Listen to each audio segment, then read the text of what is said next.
Historically, especially in the last 10 years, people are staying at jobs a significantly less period of significantly less. I was just about to start talking about this. Go ahead.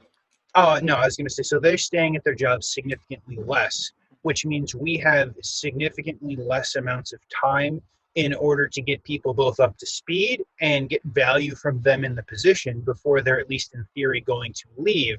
And we've got to start the process all over again. So we have to find a way to expedite the process. So, so interesting you bring that up. So we've got a customer that is in a rural part of a state.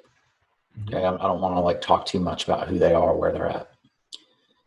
But one of their challenges is recruiting and retaining engineers. So if you look, they've got left now, and this has changed probably threefold over the last 3 years. Maybe like on the engineering side, maybe two or three like guys that have been around for like 20, 30 years, right? And they've already both said, hey, we're retiring here. So some of the engineers we're working with, are in their mid 20s and they're like, I don't see them staying at that plant 20 years. They're not going to want to stay at this is a stepping stone for them. And there's one that actually, he's from the area, so he's probably going to stick around, right? He'll end up becoming potentially one of those. If he decides he's going to stick around in engineering, well, what if he wants to get on the business side? As he grows and matures, and 10 years from now, he's like, man, I've done everything in engineering. Like, I don't want to just sit here and do this like that anymore. I want to get more on the business side, into management and all that.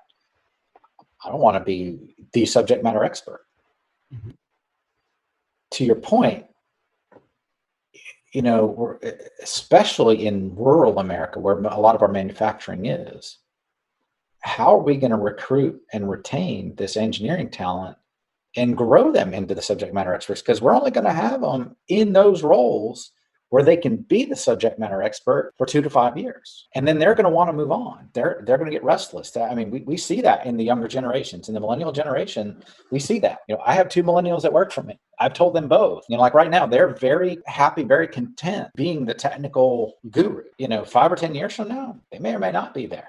They may decide, I want to do something a little different. I may or may not have that opportunity for them. So I have that same challenge. I look at this, I'm like, if I'm, say, a paper mill out in the middle of nowhere, I bring in a young engineer out of college to work with someone who's been there for 25 years. And then all of a sudden the 25-year person retires in 2 years. Then that young engineer has 2 years of experience, who's gotten 2 years of crossover, poured tools to really be able to do the same kind of work that 25-year veteran did. They get frustrated or they get restless, or somebody comes along and gives them a better offer in a city. They go take it. Now, what are you going to backfill that with? It's going to be somebody, maybe from the same industry, from another plant, who's willing to make that move, or, another young up and comer, or I don't know. That's why I'm saying I think we're going to run worse despite all the technology, because we haven't done that crossover. And I think the being able to train and attract and retain talent is going to be an issue for years to come. Things are way different now. You mentioned it just in that last question.